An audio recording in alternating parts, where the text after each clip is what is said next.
వేదిక మీద ఉన్న పెద్దవాళ్ళు లేరు నాకు తెలిసి. అది సారీ అండి. వేదిక మీద ఉన్న పిల్లలకి, సభ ముందున్న మీ అందరికీ, మీడియా మిత్రులకి, పాత్రికేయ మిత్రులకి, యూట్యూబ్ ఛానల్స్ వాళ్ళకి అందరికీ నా హృదయపూర్వక నమస్కారాలు. మీకే ముందు నమస్కారం పెట్టాలి, వీళ్ళకి పెట్టక్కర్లేదు.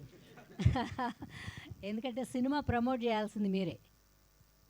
ఎలా ఉన్నా బాగుంది అని మీరు చెప్పగలిగితే చెవుల్లో దూరి కళ్ళు చూస్తాయి వెళ్ళి. అందుకని చిన్నపిల్లాడు, నేను 82, 83లో వచ్చినప్పుడు ఇలాగే అందరూ చిన్న కుర్రాళ్ళే, నరేషు, సురేషు, తర్వాత కొంతమంది పిల్లలు, వాళ్ళందరూ హీరోలుగా వచ్చారు. తర్వాత కొంతమంది డిజాల్వ్ అయ్యారు, కొంతమంది ఇప్పుడు ఫాదర్లుగా అట్లా వేషాలు వేస్తున్నారు. ఈ పిల్లాడు చిన్నపిల్లాడు, వాళ్ళ అమ్మగారు అమెరికా నుంచి వచ్చింది. తర్వాత సినిమా తీస్తామని ఫస్ట్ నా దగ్గరికి వచ్చినప్పుడు నేను అనుకున్నా, ఆడపిల్ల ఈ పిల్ల ఏం తెస్తుందిలే అనుకున్నాను నేను. తర్వాత ఈ రాఖీ వచ్చేది అందండి ఇది అని ఏదో చెప్పాడు.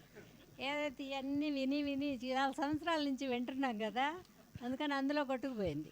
బట్ కానీ లొకేషన్కి వెళ్ళిన తర్వాత కానీ వీళ్ళు వర్తబుల్ పర్సన్స్ అని నాకు తెలియలేదు.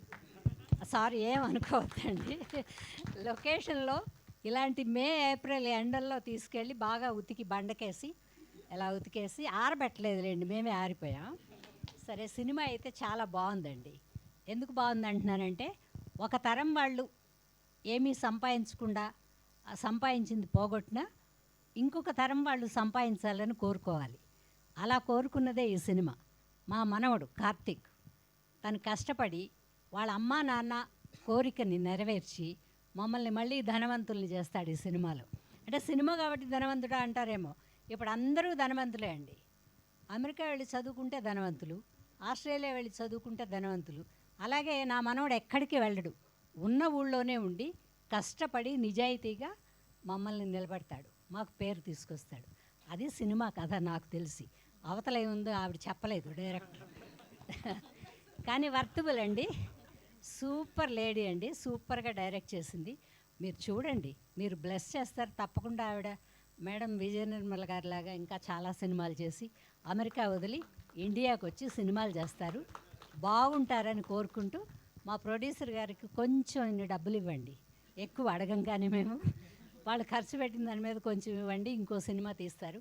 మంచి కథలు తీస్తారు, సంసారపక్షమైన కథ కాబట్టి అలాంటి సినిమాలే రాధికా జయంతి గారు తీస్తారని కోరుకుంటూ, మా యూనిట్లో వర్క్ చేసిన వర్కర్స్ అందరికీ నా హృదయపూర్వక అభినందనలు తెలియజేసుకుంటున్నాను.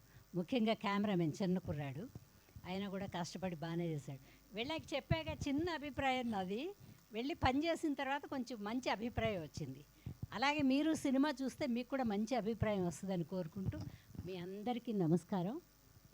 మమ్మల్ని సక్సెస్ చేయండి అని కోరుకుంటూ సెలవు తీసుకుంటాం. థ్యాంక్ యూ అమ్మా, thank you so much. And ఇప్పుడు మానిక్ గారిని మాట్లాడవలసిందిగా రిక్వెస్ట్ చేస్తున్నాం.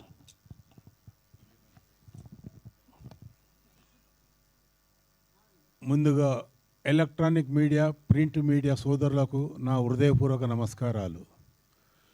మేము ఏ చిత్రాలు తీసినా అవి ఇటు కావాలన్నా వాటికి బూస్టప్ ఇచ్చి గొప్పగా మీరు అభినందిస్తారు. కాబట్టి మీ అందరికీ ముందు థ్యాంక్స్ చెప్పుకోవాలి.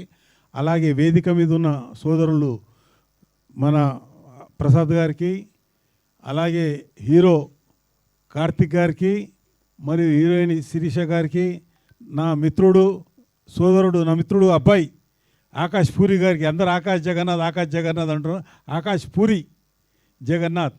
కాబట్టి ముఖ్యంగా